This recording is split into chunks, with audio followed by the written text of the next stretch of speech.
So the colony is looking nice and strong. This colony has got a terrible, terrible case of chalk brood. Right, so this colony is now queenless. 5 weeks in and we've had to kill the queen, so not the best start. Hi, I'm Lawrence Edwards from Black Mountain Honey. Welcome to another episode of No Nonsense Beekeeping. We're on to episode 6 of the My First Nucleus series, and the highlights from last week showed we had a really bad case of chalk brood. So what we did last week is we killed the queen, and what we're expecting to find today is emergency queen cells.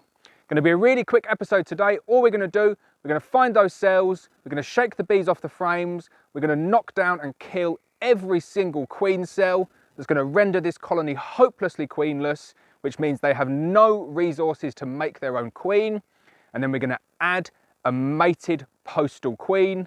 And because that colony will be in a hopelessly queenless state after we knock down the cells, we can pop the cap straight away and they will get into that cage and they will release the queen. So let's get the hood on, smoker on, and we'll get inside those bees. Now, even on the sunniest of days, this isn't one of my friendliest colonies. But when you've got a colony that hasn't got a queen, so it's queenless, not hopelessly queenless yet because they've still got cells in there, but when you've got a colony that's queenless, the temperament goes downhill pretty quickly. So even though this isn't the friendliest colony anyway, I'm expecting them to be a little bit grumpy today, especially considering this is the Welsh spring summer and it's about 12 degrees, raining and drizzly, been terrible all week. So I'm going to give them lots of smoke, try and calm them down, and we'll get in there and I'll show you as normal, frame by frame, to see how the colonies come on and show you just how many queen cells they draw out when you take away that queen. We'll also give you an update on the chalk brood situation. I'll show you the chalk brood in the frames and I'll show you some of the mummies on the floor as well. So I've given those colonies a really good puff of smoke from the entrance. I'm going to give them a puff of smoke from the top as well.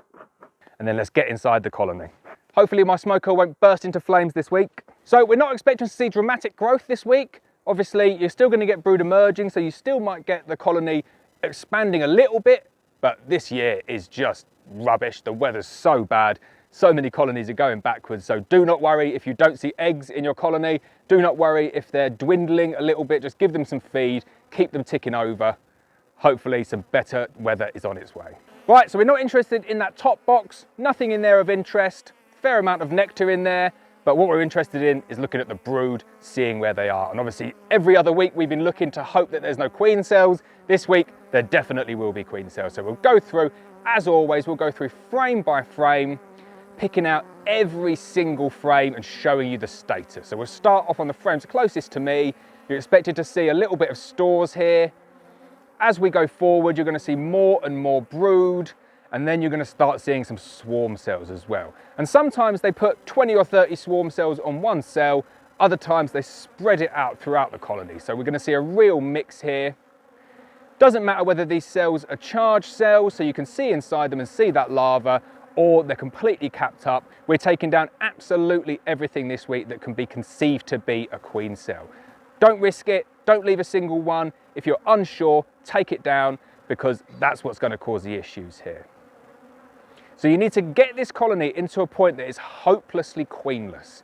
Like I said before, what that means is that there's no queen, but also there is no resources that the bees have in order to make themselves a new queen. So there's no eggs, there's no open brood, and if there's no eggs and there's no open brood, the bees cannot make themselves a new queen. If you get them into that hopelessly queenless state, adding a new queen is very, very easy. If you don't get them into that state, you'll have probably 2 or 3 goes before you realise you need to get them hopelessly queenless before you start adding mated queens. So there you go, that's all the frames of the colony. And as you can see, this is horrible colony. Requeening this colony is going to serve 2 purposes actually. It's going to get rid of the chalk brood, hopefully. That's the reason that we're doing it. But also it's going to hopefully give us a slightly nicer bee as well.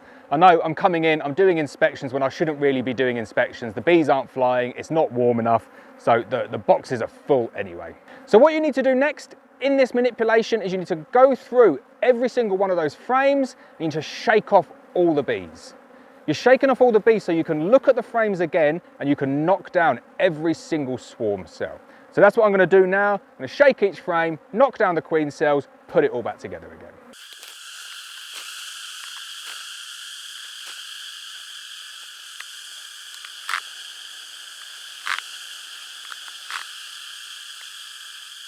Right, so now the colony is hopelessly queenless. So then at this point you want to take your mated queen. So I've ordered this one through the post. You want to open the cap, but leave the shield on. And what they're going to do is the bees, they're going to eat their way through the fondant to do what's called a slow release. That's going to give you a much, much better chance of a successful introduction for your queens. You're just going to put this in the middle, directly in the middle of that brood nest, horizontally on the frames. The bees will feed the queen through that cage, but they will release her pretty quickly. So we're going to pop that in now and I'll show you just how it should look on those frames. So you can see already the bees really curious to see what's going on there. That is not nice behaviour, but it doesn't matter because it's going to be a slow release. They're going to work out very, very shortly that they're hopelessly queenless and they're going to introduce that queen. So that's the manipulation complete for this week. We didn't talk too much about chalk brood, but I'll just flash up the frame now to show you that chalk brood without any bees on. You can see it's really, really bad, way above the threshold. And I had a question come in that I'll answer now. In terms of the threshold, I would say it's quite high. I have a number of colonies that I will leave with chalk brood, especially this time of the year, because the ground is damp, the air is moist, and it does bring out chalk brood. You may get colonies that you get it early on in the year, later on in the year, it goes away. So I think we're talking, if I want to say a number of cells, I'd say 20 or 30 per frame is probably like the level in which I would intervene. Anything less than that, I'd probably give them maybe a season to see if it clears up. If they keep on doing it season after season, then I'll kill the queen and I'll stick a new queen in that's resistant. No mummies on the floor though this week, so they've not had a good clear up yet. As this colony progresses though, we'll definitely start to see some mummies on the floor. So as soon as that comes on, I'll show you them just so you can identify them in your own colonies. But that's it for this week's episode. We've gone through, taken down all of the emergency queen cells that they raised because we dispatched and killed their queen last week. The colony is now hopelessly queenless with no resources to raise their own queen. We've added a posted mated queen, pop the cage, and the bees are going to work through that over the next few hours and release that queen. Hopefully next week, if all has gone well, we'll come back, we'll see the queen, we'll find an empty cage and we'll find eggs. And at that point, we know that integration has been successful. So I hope you enjoyed that video. As always, please hit the subscribe button, please hit the bell so you're notified of every video, and I'll see you next time.